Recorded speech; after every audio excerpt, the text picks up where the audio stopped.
There are two types of AI. Applied AI, which is what we use in, say, automation and programming, where you have a very complex decision tree. If anything falls out of that decision tree, the whole thing falls apart. So that's a programming issue. That's applied mechanics, applied intelligence, really more accurately thought of as machine learning, and it requires a lot of people.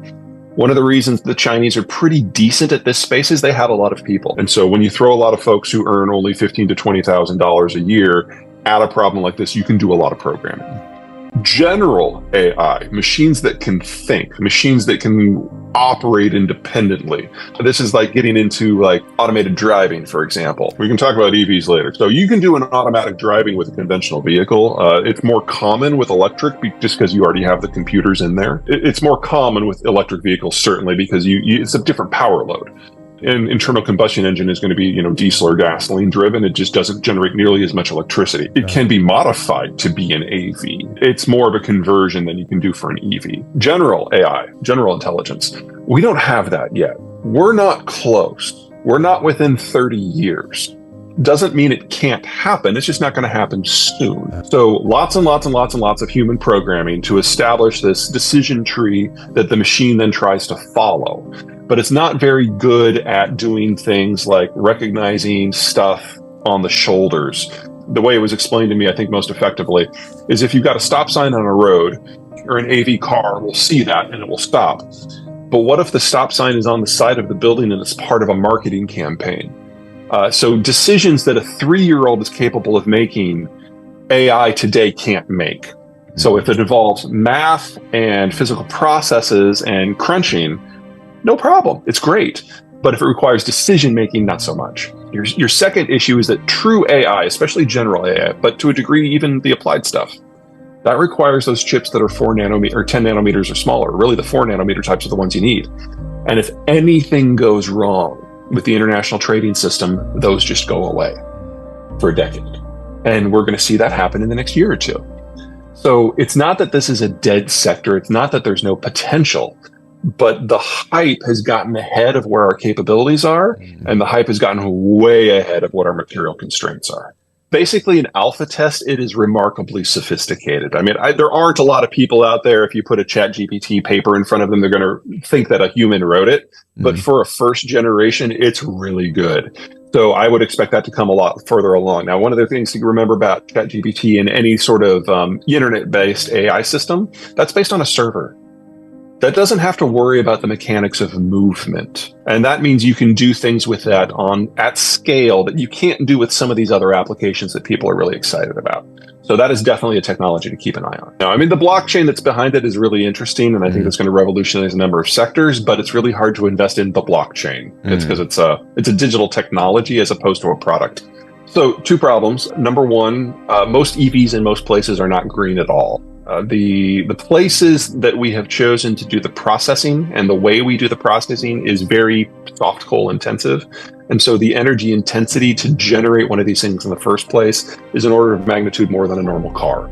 Primarily, but the lithium, but not just the lithium. So like the frame is an alloy of silicon and aluminum. And most of this stuff is processed in China with coal. With silicon, you basically bake it with coal until everything that's not silicon boils away. And aluminum is the most energy-intensive metal that humans create. And again, it's processed with coal power in China.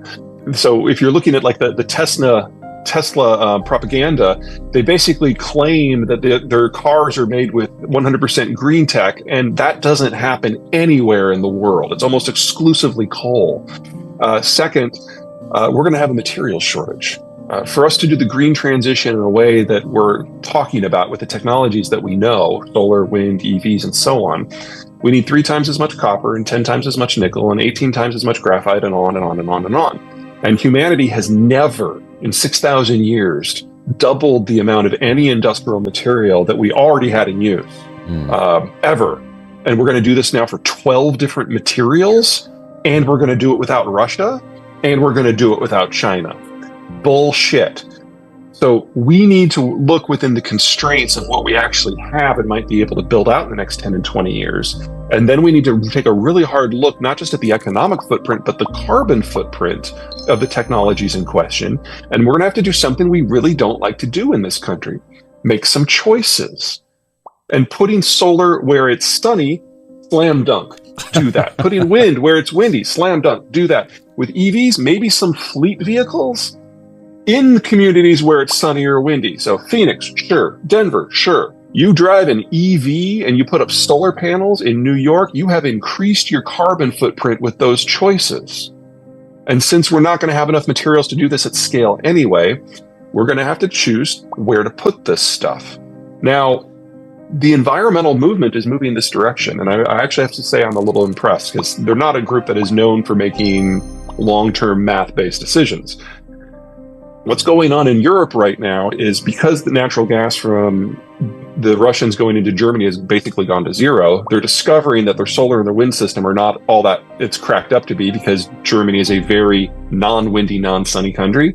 And they've had to plug the gap with soft coal, lignite. And so it's now about half of their electricity generation. Don't look at German stats. The Germans lie about their stats. They go by power used, not by power generated. So when the sun comes up in the morning, they count all of their green power.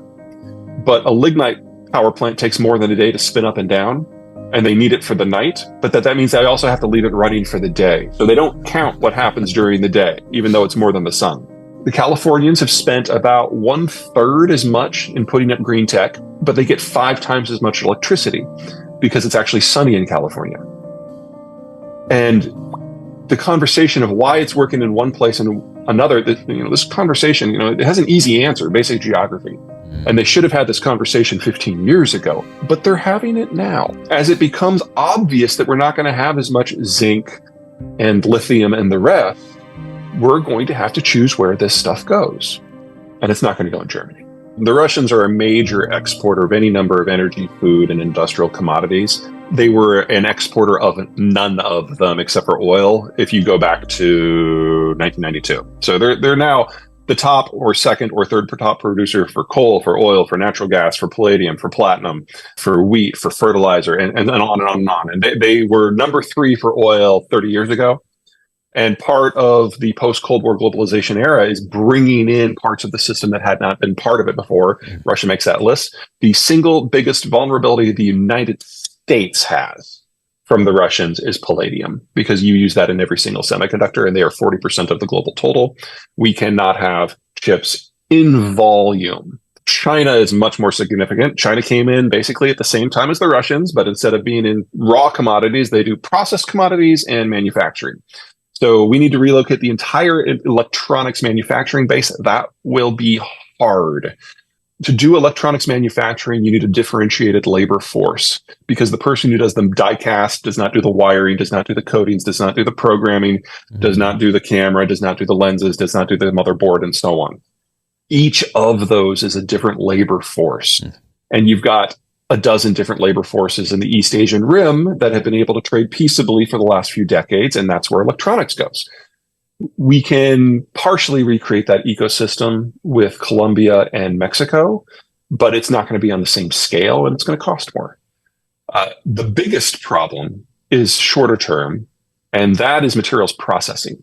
So China is the world's processor, not just for steel and aluminum, but for lithium and copper and cobalt and molybdenum and all the rest.